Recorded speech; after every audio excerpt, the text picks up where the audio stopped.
Hey guys, so this is MSL here doing another video review, but this time it's going to be part 2 of my series on the Warbot Assulter.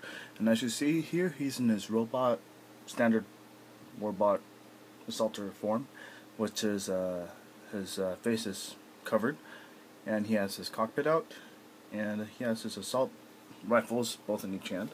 Let me try to raise this up a little bit, or try to show it to you guys somehow. There we go.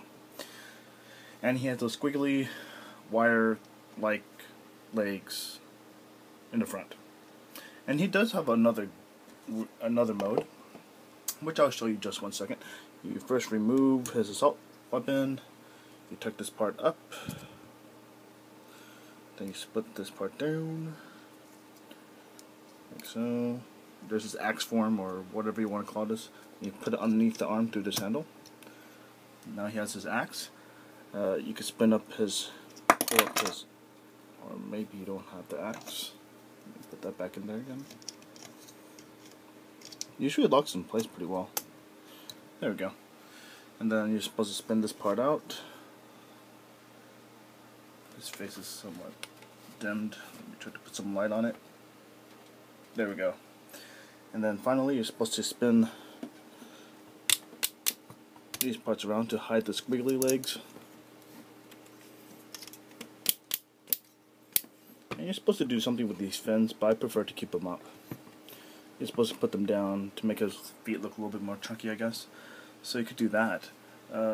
If you want weapon storage, you could actually put these on the back. They hook up by this tab right here. If you turn this to the back side, you can actually hook it up like that. Or if you really want to put his weapon someplace else, you could always just replug it back into here. I think I have this backwards. That you could leave his weapons on like that if you wish. If you want to give him big giant shoulder blades, or shoulder stuff. Yeah, I don't know how to explain it, but yeah. And he looks awesome from the front. I actually prefer a mix of these two. I actually prefer the legs like this, where they don't have the squiggly lines in the front. I know it's an homage to the broadside character. Yeah, but I prefer like this with just the helmet, with the mask down. I think he looks a lot better. And the weapons, I think that depends on what I feel like at the moment. But yeah, those are the two modes for Warbot Assulter.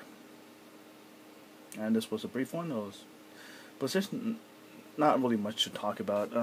All the details there is kind of color-wise is kind of straightforward: gray, white, a little bit of blue for the visor, then lots of red or burgundy, whatever you want to call that. It's impressive from the front, but on the back it's not as impressive. You see lots of stuff that doesn't look like a robot, but looks more like a vehicle.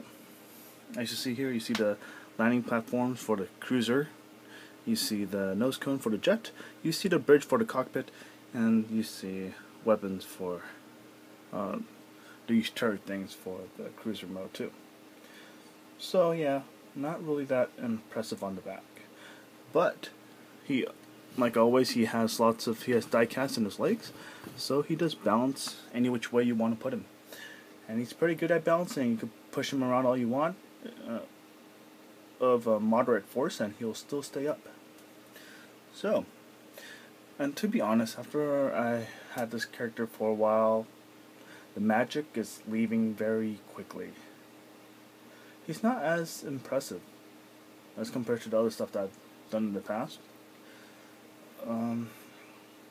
I thought I'll be going wow, once I first got him, but he's not really a wow anymore.